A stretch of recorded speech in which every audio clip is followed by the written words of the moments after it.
You are about to hear how one of the toughest birds on Earth dominated the North Atlantic, outswam predators, survived ice ages, and then collapsed because it trusted humans way too much. This is not a mystery story. Every step is documented. Ship logs, court records, museum tags, names, dates, receipts. By the end, you'll understand how perfect design can become a death sentence, how rarity increases violence, and how the last Great Auk died because people argued over money while holding it in their hands. Now let's start where the bird actually belonged, deep underwater.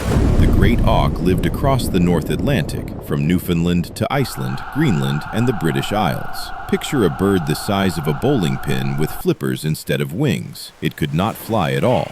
Zero lift, no takeoff, no emergency escape plan. What it did have was muscle, dense bones, short, powerful wings that worked like paddles. Underwater, the Great Auk was elite. It chased fish through freezing seas with speed and control that impressed sailors who relied on boats just to survive those waters. Seals struggled to keep up. Fish had no chance. Evolution had built a specialist. On land, evolution clocked out early. The Great Auk stood upright, shuffled slowly, and nested directly on bare rock. No trees, no burrows, no cliffs out of reach, just open islands in the middle of shipping routes. The bird's defense strategy on land was optimism.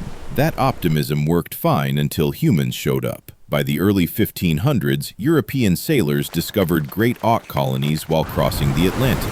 Thousands of birds gathered on the same small islands every breeding season. They did not scatter, they did not flee, they waited.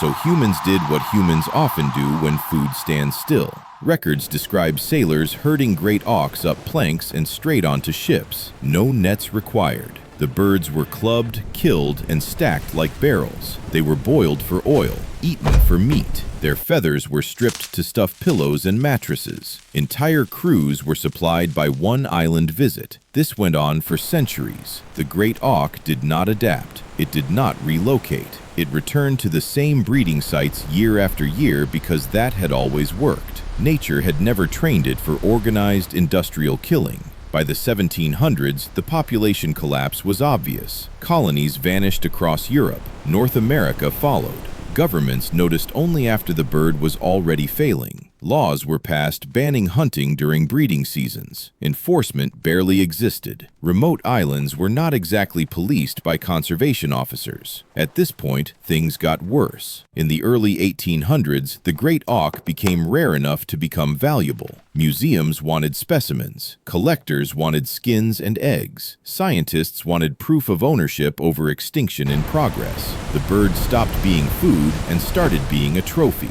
People who once killed hundreds now searched desperately for the last few. Fishermen memorized rumors. Expeditions were funded to locate surviving pairs, not to save them, to collect them. This brings us to Eldey Island, Iceland.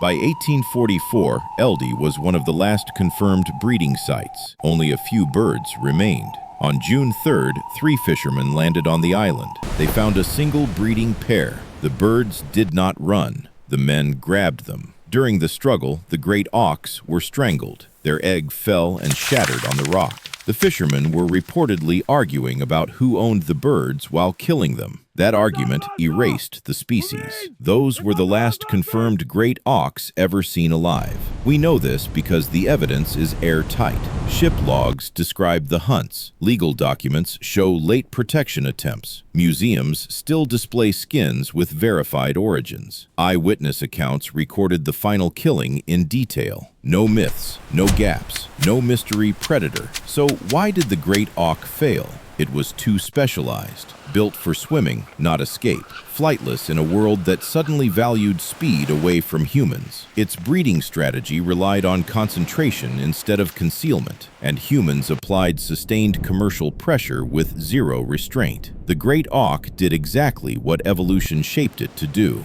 Humans turned that perfection into a liability, and the ocean lost one of its best swimmers because people discovered that extinction can be profitable if you move fast enough.